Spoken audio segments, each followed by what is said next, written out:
Zaman sudah semakin maju. Elon Musk sudah mikir bagaimana bisa tinggal di Mars.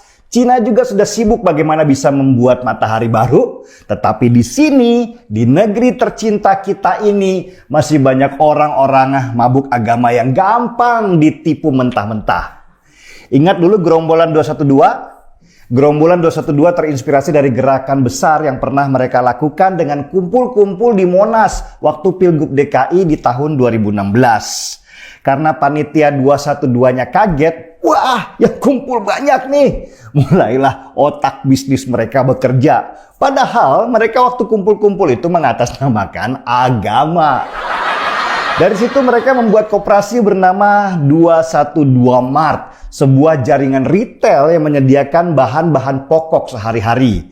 Mirip-miriplah sama Alfamart dan Indomaret. Tapi karena mereka tidak banyak yang paham bagaimana sistem retail itu bekerja, akhirnya beberapa toko pun tutup. Yang ngenes itu yang terjadi di Samarinda, Kalimantan Timur. Saking semangatnya ingin membela Islam, beberapa orang niat untuk bikin 212 Mart di sana. Dan gak tanggung-tanggung, langsung bikin di 3 titik. Pusat pun merestui, tapi tidak memberikan arahan yang pasti. Dan akhirnya terkumpullah total lebih dari 2 miliar rupiah dana masyarakat yang berinvestasi mulai dari 500 ribu rupiah sampai 20 juta rupiah per orang.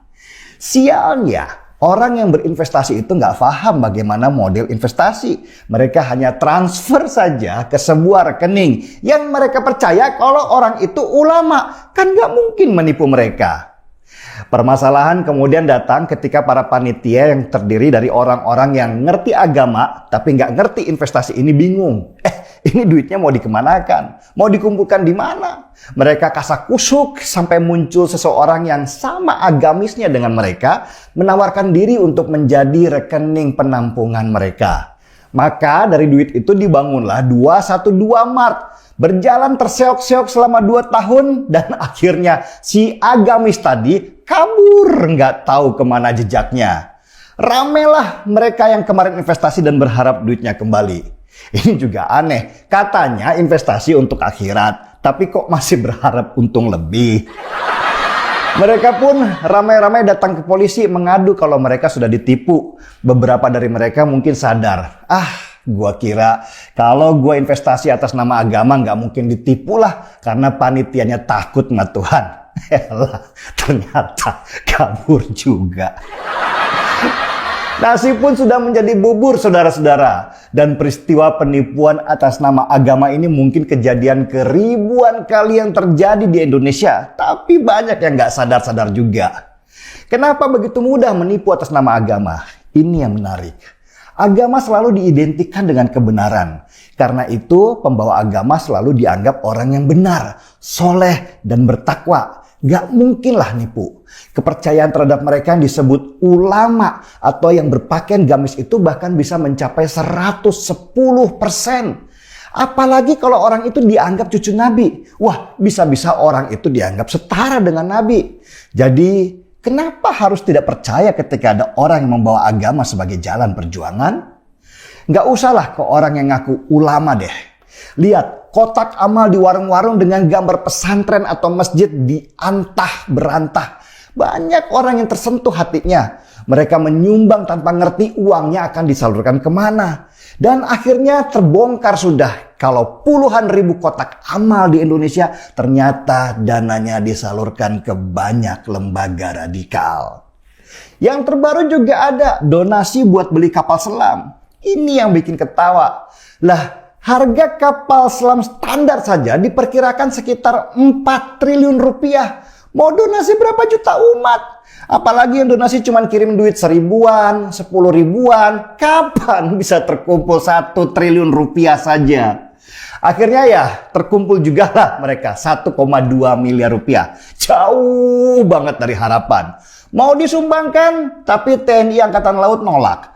Terus duit donasi itu akhirnya dikemanain? Ya dikantongin lah. Nggak mungkin juga dikembalikan ke para penyumbang.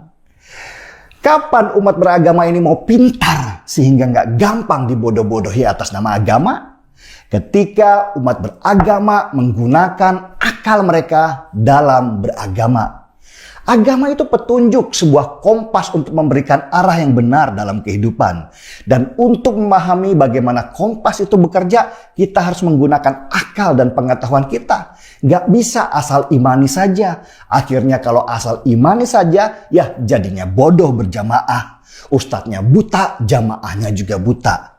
Mulailah berpikir bahwa orang beragama itu harus pintar. Bukan hanya pintar membaca kitab suci, tapi juga pintar di dalam ilmu dan teknologi.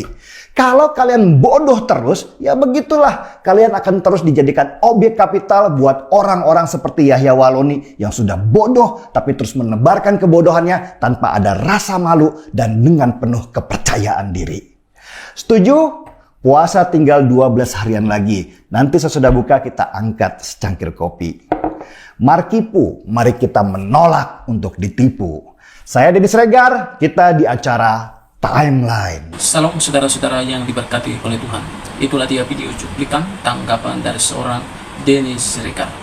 Dan kiranya video yang saya bagikan ini boleh mencerdaskan kita, khususnya sebagai masyarakat Negara Kesatuan Republik Indonesia, ya tentunya yang punya agama dan percaya kepada agama, supaya hal ini jangan terulang kembali. Jangan kita gampang percaya kepada orang-orang yang mengatasnamakan agama, apalagi itu bercerita tentang uang. Hati-hati kalau tidak mau menjadi korban selanjutnya, ya saudara-saudara. Nah, itu yang pertama. Yang kedua, kita juga perlu berhati-hati kepada orang-orang tertentu yang mengatasnamakan agama. Katakan seperti mengusir orang-orang yang tidak seagama, ataupun menutup gereja, mengganggu orang Kristen beribadah. Apapun agamamu, kalau ada orang yang menyampaikannya kepada saudara dengan mengatasnamakan agama, jangan pernah lakukan itu.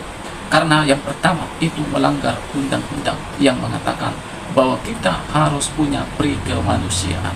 Ketika kita mengganggu orang yang tidak seagama dengan kita beribadah, apalagi agama tersebut diakui di Negara Kesatuan Republik Indonesia, apabila kita melanggarnya dan mengikuti orang-orang yang mengatasnamakan agama untuk mengganggu ya orang yang tidak seagama dengan dia, untuk berbuat jahat, untuk merugikan orang-orang, saudara jangan mau mengikutinya. Karena apa yang dilakukannya bukanlah kebenaran. Kenapa saya bisa berani mengatakan hal itu? Karena saya juga punya agama, saudara juga punya agama.